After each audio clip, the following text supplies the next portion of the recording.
بھی آپ صرف کہہ دیں نا میرا رب میرے ساتھ ہے، اس لفظ میں اتنی طاقت ہے کہ دشمن ویسے زیر ہو جاتا ہے۔ زندگی میں کسی سے بھی لڑائی ہو تو اچھی طرح سوچ لیں کہ اللہ اس طرف ہے یا اس طرف ہے۔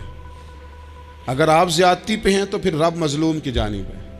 اگر اللہ کی مدد آپ کے ساتھ ہے تو دنیا کی کوئی طاقت آپ کو گرا نہیں سکتی۔ اور اگر آپ مظلوم کے مقابلے میں ظالم بن کے آپ کھڑے ہو گئے ہیں اور آپ نے رویہ وہ اختیار کیا ہے کہ جس میں مدد نہیں آئے گی، تو پھر یاد رکھ لیں کہ آپ کوئی بھی ہیں، کہاں بھی ہیں، آپ کمزور ہیں۔ طاقتور تھے ابتدائے اسلام میں، ظاہری طاقت تھی کفار مکہ کے پاس، وہ ڈنڈوں سے مارتے تھے غریبوں کو، ان کے ہاتھوں میں ڈنڈے تھے، پر خدائی طاقت ان مظلوموں کے ساتھ تھی۔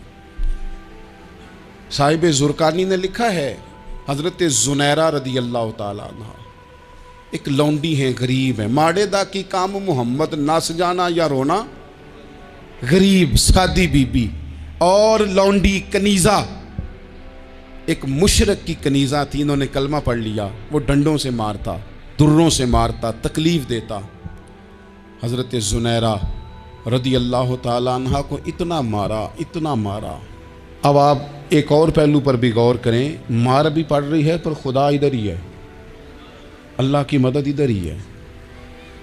رب کہتا ہے کہ پہلے تو صبر کرنا، ان اللہ مع الصابرین، تو صبر کرے گا تو پھر رب کی معیت ملے گی، ذرا ٹھہرنا، تو تھوڑا ڈانٹنا۔ ان الذین قالوا ربنا اللہ ثم استقاموا تتنزل علیہم الملائکہ، تو کہے اللہ میرا رب ہے، پھر تو پہلے ڈٹ، پہلے تو نے ڈٹنا ہے۔ ثم استقاموا، جو ڈٹ گیا، تتنزل علیہم الملائکہ، ڈٹنے والے کے لیے مدد آتی، پہلے تھوڑا ٹھہرنا پڑتا ہے، پہلے تھوڑا صبر کرنا پڑتا ہے، حوصلہ کرنا پڑتا، اس کے بعد مدد آتی۔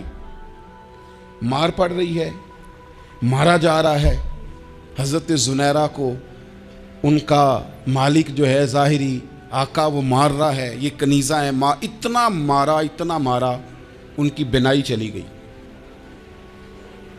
نظر آنا بند ہو گیا۔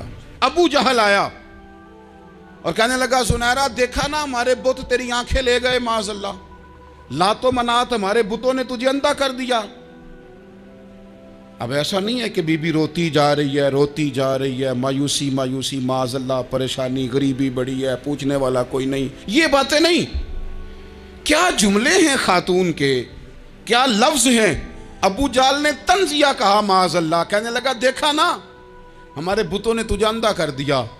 تو جناب زنیرہ آنکھوں کی بینائی گئی ہے، رات کو گئی ہے، دکھ ابھی تازہ ہے، لیکن اللہ پہ جو توکل ہے، اپنے مالک سے جو رشتہ ہے، وہ اتنا مضبوط ہے، اتنا طاقتور ہے، اس میں اتنی گہرائی ہے کہ حضرت زنیرہ بول کے نا اتنی قوت سے بولی، اتنی طاقت سے بولی کہ پورے کفر پر لرزہ طاری ہو گیا۔ فرمانے لگی تمہارے بتوں کی کیا اوقات ہے کہ میری بینائی لے جائیں، یہ میری رب کی حکمت کا تقاضا ہے۔ جب تک اس نے چاہا زنیرہ دیکھتی رہی، اور جب اس نے چاہا زنیرہ کی آنکھوں کی بینائی چلی گئی، اور اگر وہ چاہے گا نا تو بینائی واپس بھی کر دے گا۔ اگر ہو ذوق یقین پیدا تو کٹ جاتی ہیں زنجیریں، اگر وہ چاہے گا تو بینائی آ بھی جائے گی۔ حضرت زنیرہ نے رات کو یہ لفظ کہے، ابو جہل اور سارے کفار ڈر کے سن کے چلے گئے، آپ اطمینان سے آ کے بستر پہ سوئی۔ جب سویرے اٹھی تو اللہ نے آنکھوں کی روشنی واپس کر دی تھی، آنکھوں کی۔ اب چھڑی پکڑی ہے، بازاروں میں گھومتی ہے، کہتی ہیں بلاؤ کدھر ہے تمہارے لات و منات، دیکھو میرے رب نے روشنی واپس کر دی، آ کر میرے ساتھ ادھر آ، ستمگر ہنر آزمائیں، تو تیر آزما ہم جگر آزمائیں۔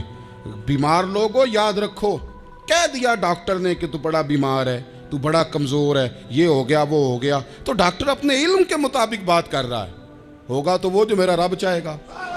کمزور ہو جانا، پریشان ہو جانا، تکلیف میں آ جانا، پتہ نہیں بات ہو گئی ہے تو جانے کیا ہو جائے گا۔ اپنی زندگی کے اندر اپنے رب سے رشتہ مضبوط کریں، رسول کائنات سے رشتہ مضبوط کریں، اللہ والوں سے رشتہ مضبوط کریں۔ حضرت زنیرہ نے پیغام دیا کہ زندگی میں جو جینا چاہتے ہیں تو وہ رب کا نام لے کے جی سکتے ہیں۔ جو اپنی زندگی میں خوشیاں دیکھنا چاہتے ہیں تو رسول اللہ کے نام پر خوشیاں دیکھی جا سکتی ہیں. توکل کی بنیاد پر بندہ خوشیاں لے سکتا ہے. اور اگر انسان میں توکل نہیں ہے تو پھر وہ اس کالے جادو سے بھی ڈر رہا ہے, وہ نیلے سے بھی ڈر رہا ہے, وہ پیلے سے بھی ڈر رہا ہے, وہ فلانے سے بھی ڈر رہا ہے, وہ میرے خلاف فلانا رشتہ دار سازش کر رہا ہے تو ڈر رہا ہے, فلانا میرے بارے میں یہ کر رہا ہے تو ڈر رہا ہے, وہ پتہ نہیں دنیا ادھر ہو جائے گی تو کیا ہو جائے گا. اٹھ باندھ کمر کیوں ڈرتا ہے, پھر دیکھ خدا کیا کرتا ہے.